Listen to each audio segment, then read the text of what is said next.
Bonjour tout le monde, bienvenue dans ce nouveau numéro de C'est lundi, que lisez-vous. Un peu beaucoup en retard, on est mercredi. J'ai pas fait de C'est lundi depuis 2 ou 3 semaines je crois. Tout simplement car je subis une grosse panne de lecture. En 3 semaines j'ai lu 2 livres. Et encore j'ai lu le deuxième, je l'ai fini hier soir. Donc j'espère que ça va vite passer car j'en ai un peu marre.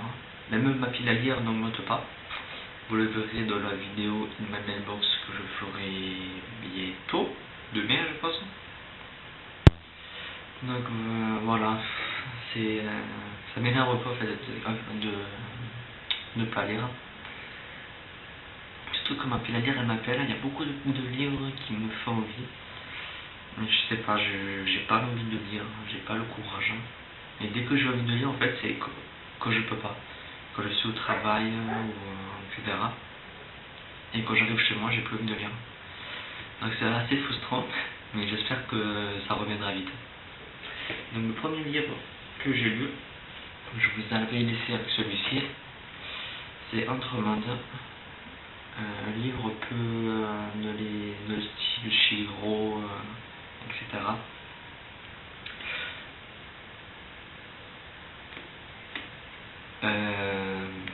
Comment dire, j'ai aimé, mais c'est spécial. C'est spécial dans le sens où j'ai l'impression que ça m'a été traduit.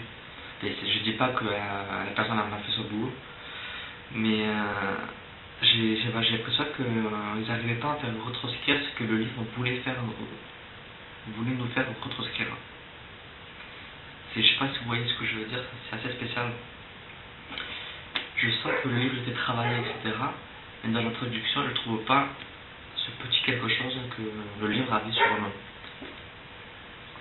Sinon, l'histoire est pas mal, même si assez bizarre. Bon, vous me direz, c'est un manga, c'est normal. C'est normal. Il y a des ressemblances avec Chihiro. Et j'ai bien aimé ce petit côté, même si j'aurais aimé peut-être plus de côté japonais, c'est-à-dire plus sur les coutumes, etc. Ça m'aurait encore plus plu.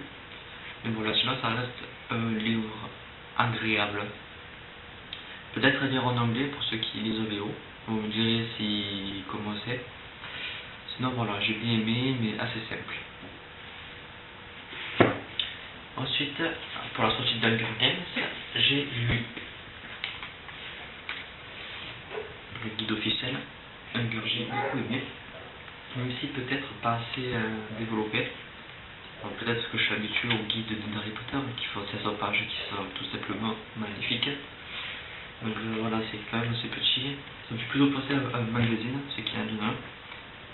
Et c'est quand même un très joli objet, vraiment super. Rempli de très jolies illustrations.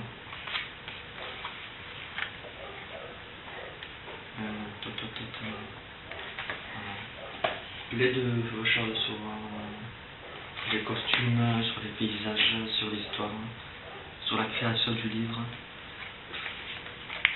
Vraiment un très joli objet. Mais voilà, j'aurais peut-être aimé qu'il soit plus approfondi, qu'on sache plus de choses. Mais voilà, que pour les images, c'est tout simplement magnifique. En plus, il n'est pas très cher, je crois. Ah, c'est 17 € quand même. Mais voilà, si vous avez aimé le film, pardon, je vous le conseille. Moi, j'ai adoré le film. Ça a été un gros coup de cœur. Et donc, pour continuer dans la lignée, j'ai voulu essayer le nouveau livre de Susan Collins. C'est le livre qui vient de sortir en France, mais qui est sorti il y a quelques années en américain. Il est sorti avant Hunger Games. Elle a écrit cette saga.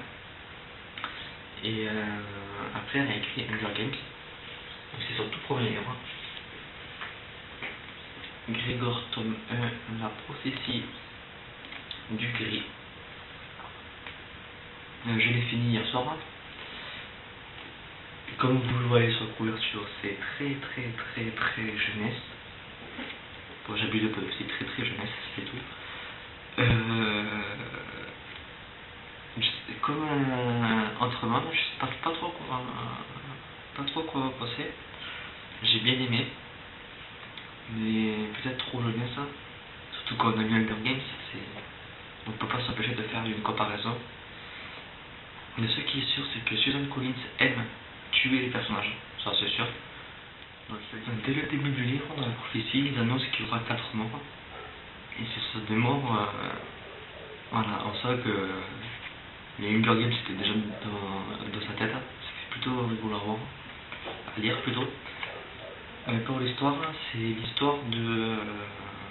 Comment ça s'appelle McGregor. McGregor et sa sœur Mouf, donc la petite Nerelle, qui a 2 ans, oui. Lui, il en a 11. Donc, déjà, ça montre un peu le côté jeunesse. Leur père a disparu il y a 2 ans et 7 mois, je crois. Et un jour, alors qu'ils sont seuls, ils vont se retrouver aspirés dans un autre monde. Un monde sous la terre, peuplé d'humains, un peu décalé de notre monde, mais notre dieu, d'humains, de cafards, donc des cafards taille humaine, de rats et d'araignées. Donc chacun a son propre territoire. Mais une guerre menace à cause de l'arrivée de McGregor, à cause d'une prophétie qui le concerne, lui et sa sœur et son père. Il va tout faire pour retrouver son père, qui est prisonnier des rats, et en même temps, comme le dit la prophétie, à ramener la lumière. Et il sera une équipe de 12 pour faire la quête, et 4 mourront. Donc la quête se termine à la fin du livre. Je pensais que ça serait 4 tomes, mais non. Donc je me demandais ce que pourrait être le 2e tome. Parce que bon, c'est à plusieurs tomes, on est sûr que Grégor va survivre.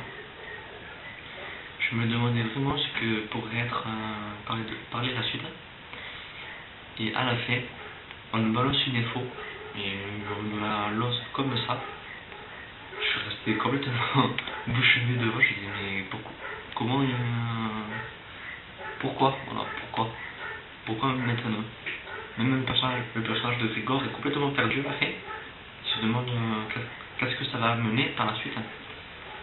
Et finalement j'ai vu le titre du tome 2 et ça m'a tout expliqué. J'ai compris de quoi parlera le prochain. Je sais pas quand c'est qui sortira d'ailleurs. C'est pas écrit.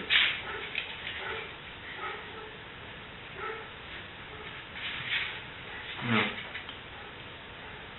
Il n'y a rien d'écrit, je pense qu'il sortira vers la fin de l'année ou en 2013. Sinon, voilà, style assez jeunesse, pas mal du tout. On s'attend des fois à quelques petites choses. Mais voilà, c'était son tout premier livre. Il est sorti en 2003. Bientôt 10 ans. D'abord, je peux dire qu'il y a de très jolies illustrations à chaque partie du livre, il y en a 3. Donc voilà, comme je l'ai dit, c'est pas mal, ça se lit, mais c'est un peu trop jeunesse. Et bon, c'est le style du livre, donc c'est pas, je vais pas faire un point négatif. Donc voilà, c'est tout ce que j'ai lu depuis ces 3 dernières semaines. Qu'est-ce que je vais lire maintenant? Donc je vais lire un livre sur le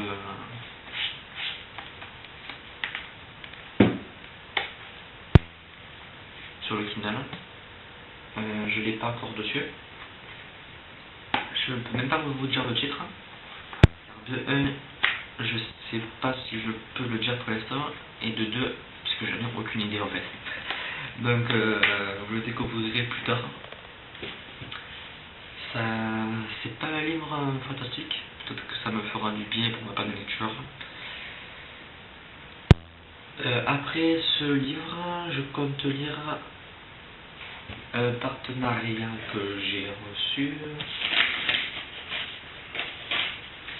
J'ai oublié de le sortir. Cities, Femme Pirate, petit pavé, de Adeline Netteson, dont j'avais lu, rappelez-vous, La prophétie, que j'avais beaucoup aimé. Donc la sortie de son nouveau livre, j'en ai profité pour pouvoir le découvrir. Je remercie gentiment l'auteur. Je remercie l'auteur de m'avoir gentiment plutôt envoyé le livre. C'est bien fait de le découvrir. C'est une jolie couverture. On va voir ce que ça donne. Donc voilà, 2 livres en préparation. J'espère que ma lecture partira vite, car j'ai très envie de lire. De faire baisser ma page surtout. La semaine de mai plutôt, je suis complètement perdu, désolé. De mai, je tourne mon In My Mailbox. Bon, il est rapide parce que j'ai que 3 livres achetés et 2 livres reçus de le mois. Oui. Ça change des 35 livres de janvier. Durant le mois de mars, ça ira. D'avril, par contre, la page devrait augmenter un peu beaucoup. Voilà, donc c'est tout pour cette vidéo. On se retrouve donc dès demain pour le In My Mailbox. Bye.